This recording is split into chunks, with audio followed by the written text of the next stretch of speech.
Welcome back, everybody, to the Pali Bible series. If you could be so kind and open up your Bibles to the book of Reputus, chapter 5, verse 11, the Sporgar Shield, and we'll begin today's reading, the Petrified Lichen Guard.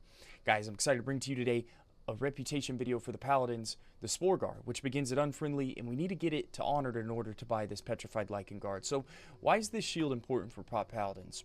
For starters, this is the best gold farming shield for prop Palis. We have an entire gold farming series in the Pali Bible playlist if you want to give it a look in the description. But in Stratholme in particular, with the pre-raid BIS gear that I have on right now in my 8-pack pulls, 10-pack pulls, this shield applies a poison every time you block, which stacks up to 5 times, and it's responsible for 10% of the damage that goes out.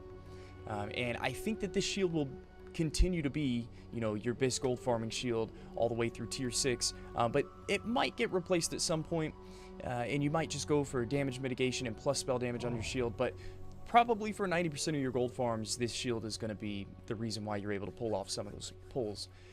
Point number 2, this shield is great for additional threat.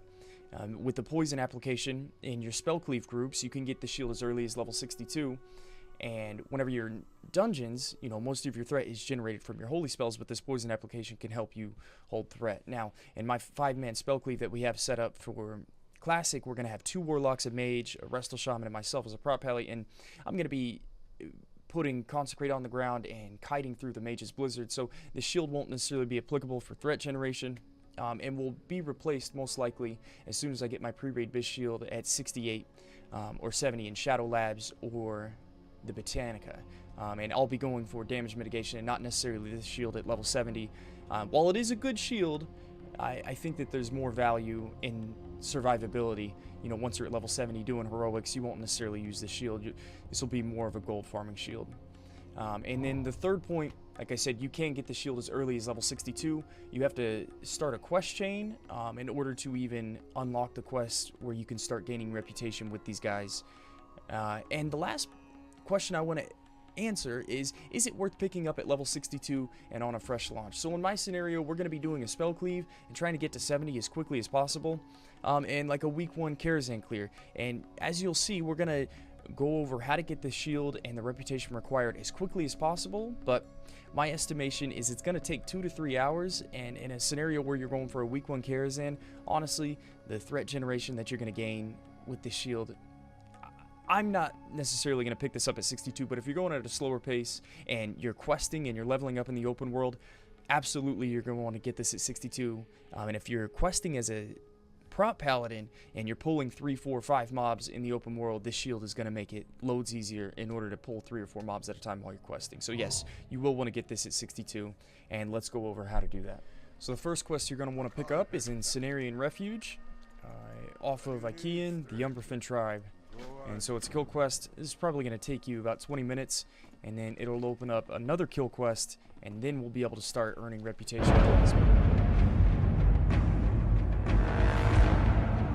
And about 10 minutes later, we got done with the first quest, Umberfin tribe, and it gives us the follow-up to...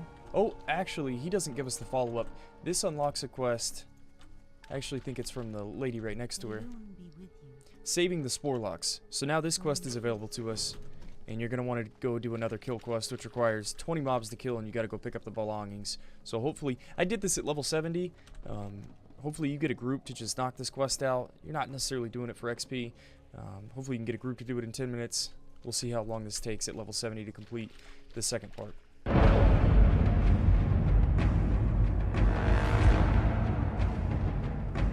Alright. Now we're going to turn in saving the Sporlocks. I did realize that as we were killing those, but I think it's the Bog Lords, on this first quest, we already started getting reputation, so we've got it down on the experience bar here. After that first quest and the few mobs we killed were 815 out of 3,000. You can just pick any quest item here. We didn't get any reputation with the Sporgar. Not worried about the unidentified plants, but now, as you can see, we opened up the Sporgar quest. So let's go over to Sporgar and start gaining reputation with these guys. So now that we did those first 2 quests and we're able to do the quests in order to obtain reputation with the Sporgar, this is the unfriendly dailies that we can pick up. Now these quests are going to go away once you become neutral or friendly with the Sporgar. These 2 will. You can continue to turn in the glow caps. Take a look at this glow cap map right here on the screen. This is where all the glow caps can be found on the ground. These are kind of a pain. It requires 15 glow caps in order to turn in to buy your shield. So you're going to want to have 15 saved up, but you can also do a repeatable quest to gain reputation past neutral. This glow cap, the point that I'm trying to make is these things are really annoying to pick up. So start looking at this map, pick up all the glow caps that you can on the ground. You can even do this while you're leveling in Zangmarsh before you start this quest chain, and just save these up, because every 10 you can turn them in for additional rep, and you need 15 for that shield. I think I'm going to run over to Sporgar, pick up the caps, assuming that they're up right now, because they're really easy to get. If you don't get the ones at Sporgar camp, then you've got to fight all the contested people over here. The glow caps are spread out, and they're not as free as these first couple at Sporgar. So let's take a look. Yeah, as you can see right here, look at how free these glow caps are. 1, 2, 3. Are there any more around this camp? Yeah, I see those 3. Here's a 4th one. But definitely while you're passing by, these are probably the easiest glow caps to pick up. Now to go from unfriendly to neutral, you have these 2 repeatable quests that you can turn in. So you're going to need 10 mature spore packs, and you're going to need 6 Boglord tendrils. I like to get the Boglord tendrils. Each of these bogs that you kill are going to give 15 reputation as well. So you could sit here and just farm these guys, and then turn in those 6 Boglord tendrils that drop off of each of these for an additional 750 rep. And keep in mind that after you get neutral, you won't be able to do these repeatable quests anymore.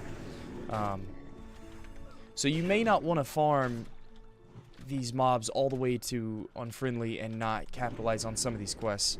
At level 70, I'm able to pull 5 of these easily. I'd pull more if I could keep them leashed and I wouldn't get rooted. But I remember doing this at 62, and pulling 3 of these guys was kind of rough.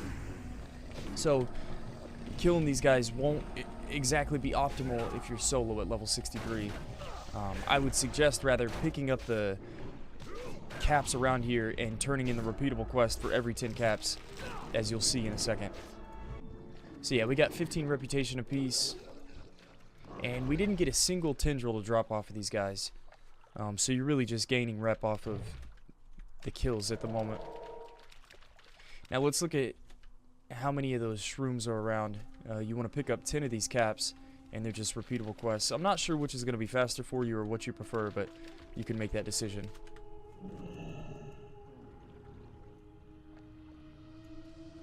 So as you can see, we're 40 minutes into starting this entire rep grind. I got the mature spore sacks done once. I got the Boglord tendrils done one time as well. And we only got 75 Sporgar reputation. I thought that those quests gave 750, but yeah, that didn't give rep at all. So you're going to want to grind the heck out of these guys. I could have sworn it was 750 each turn in. Or maybe it's the additional spore sacks. Nope, that gives 75 as well. Okay, so I did look into it. Luckily, I did this rep grind the first time through on the beta, and so I can show you all the videos of how much reputation I gained. It's supposed to be 750 because this would take ridiculously long if it was only 75. I'm on the test server right now where they tested the raids and they gave us exalted reputations with all the raids, so I'm sure it's a bug just in relation to that. But let me show you the VODs of how I did this the first time around. But I do want to point out that from neutral all the way to friendly, you're going to want to sit here and do these repeatable quests. This is going to be your best reputation gained. And as soon as you hit friendly, you won't be able to turn in these repeatable quests anymore. So you're going to want to get, you know, up to 5 reputation or 15 reputation that you get off of each kill until you're neutral, and then turn in one more of these quests that give you that 750 reputation in bulk. So now you're going to be friendly. You can pick up repeatable quests in Sporgar to get 6 fertile spores, which you can farm, you know, up here. You can turn in the glow caps. You can also continuously kill the Naga right here. But once you're friendly, you really want to do an underbog run just while you're leveling, so you can get just good XP per hour compared to doing these quests. It's a pain, and really good reputation. Let's do the math. You need 6,000 rep to go from friendly to honored, and let me show you the quests that you're going to be able to do, and a little trick if you get into the underbog. I think you'll like it. So as you can see here, I'm turning in the Naga quest that becomes available at Friendly for 750 rep, and then the Sanguine Hibiscus, which is a repeatable quest which you pick up the items from the Underbog. That's why we want to go run it. Or if you're fortunate, if you have a lot of gold, you could probably buy these off the auction house, but at the beginning of a fresh server, they probably won't be available. I also want to point out the Underbog quests aren't available until level 63, giving you 1,050 rep apiece. So honestly, man, the rep is so good here, in the combination with doing the instance run and getting so much of this rep, I wouldn't bother getting this shield at 62 and not doing 2 of these dungeon quests. So I wouldn't even start this entire reputation grind until level 63, but you do have 2 Underbog quests that turn in for 1,050 apiece, 2,100 total, and those Sanguine Hibiscuses are 750 apiece. So if we do the math and you do both of the Underbog quests and you turn in 4 sets of 5 of the repeatable Sanguine Hibiscus, that should get you all the way from Friendly to Honored, and I think that's the most painless way to do it. So let's go into the Underbog and see if we can possibly get 20 Sanguine Hibiscus in one run. Alright, so now we're in the Underbog. I did a run earlier, and I told these guys, hey, I'm going to clear a little bit more trash at the beginning, because I know that there's these Sanguine Hibiscus spawns, and I found out after the first run I did on the Spaded test server, I ran back through, and these Hibiscuses actually respawn. So you do want to kill the trash after you're done with the run. You're going to be able to come back at the beginning of the instance and pick up some of these Sanguine Hibiscuses that do respawn. Not all of them respawn throughout the instance, but at the end of it, I found out that 5 of them did respawn, as you can see here. So I ended up picking up 14 Sanguine Hibiscuses off the ground on the first run through.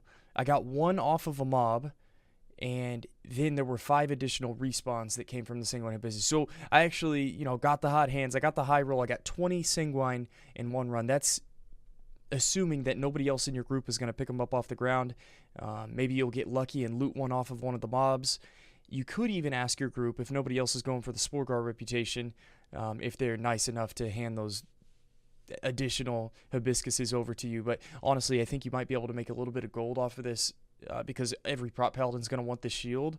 I think this time around in TBC, these Hibiscuses are actually going to be worth some money. So if you have it your way, maybe if you're in a friend group, you'll be fortunate enough to be able to farm 20 of these in one instance ID. But the pro tip is to clear, if you're the tank, just try and act dumb.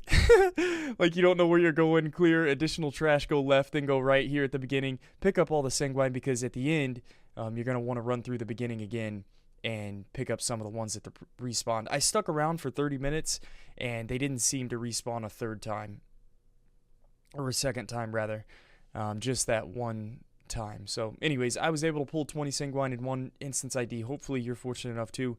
I hope this guide helped you guys in getting your Petrified Lycan Guard. And if you want to stick around, see more reputation grinds for the Paladin, more gold farms, check out the Pally Bible playlist. Give the video a like if you made it this far and found it helpful. Thanks for sticking around. Hopefully we'll see you in the next one.